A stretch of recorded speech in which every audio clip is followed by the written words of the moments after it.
Magandang gabi po, Luzon, Visayas at Mindanao. Nilulunod na rin ang patong-patong na hamon kahit ang mga nakaligtas sa bagyong Tino. Una, ang pagluluksa para sa mga nasawi na hindi nabababa sa 114 ayon sa NDRRMC.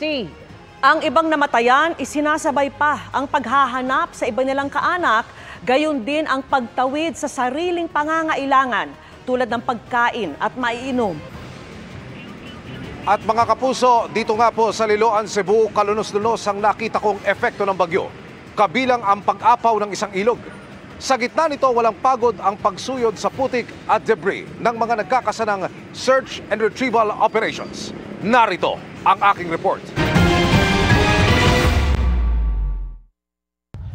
Kaliwat kanang nabawal na puno ang sumalubong sa amin nang puntahan ang Barangay Kotkot sa Liloan, Cebu. Pero lalong kalunos-lunos kung paanong pinatagilid, pinataob at pinagpatong-patong pa ng rumagasang baha rito ang mga sasakyan.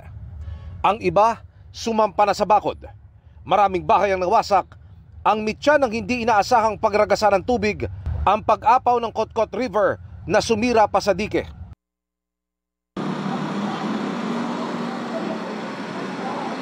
Dito sa Maturan Funeraria, inabutan namin si Criza. Survivor siya, pero inulila naman ng mister at ng 3 anak na edad 1, 3 at 8, gayon din ng ama't pamangkin. Lahat sila nasawi dahil sa pananalasa ng bagyong Tino. Hindi may paliwanag. Nung nagising kami, paalang ang baha. Walang minuto, umabot siya dito. Umakyat kami sa bubong. Tapos kumulaps yung building sa tabi namin. Doon tumama sa bahay na inakyatan namin, collapse din kami. Nadamay kami. Tangay kami lahat. Nung na-rescue na kami, may nagsabi na may mga nakita doon. Nakita dito.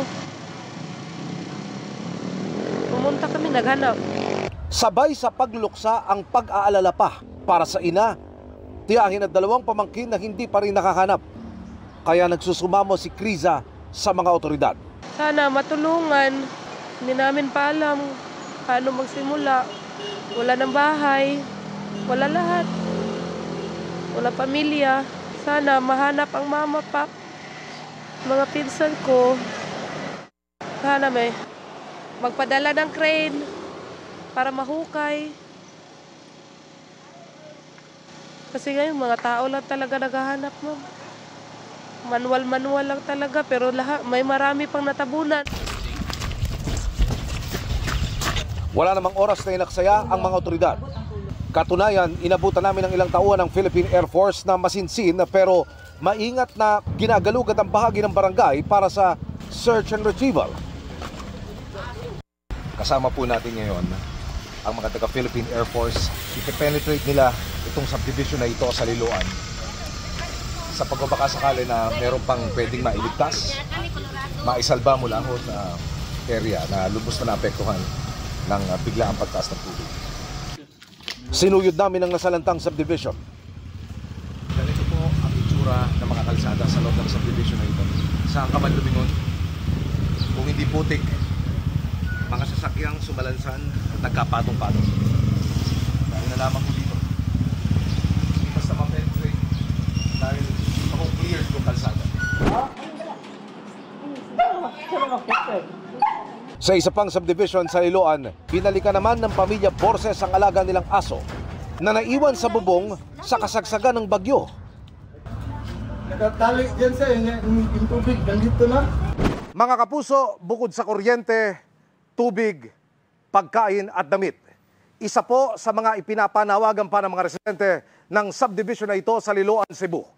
Ang sanay makapasok na ang ayuda. Pero meron hong problema dahil nakabara pa rin ang mga bihikulo sa papasukan ng mga sasakyang may dala ng tulong. Kaya isa ko sa mga gusto nilang mangyari rin sana ang maagang at mas mabilis na responde ng mga tow companies para maklear na ang kalsada papasok sa sentro ng residential area.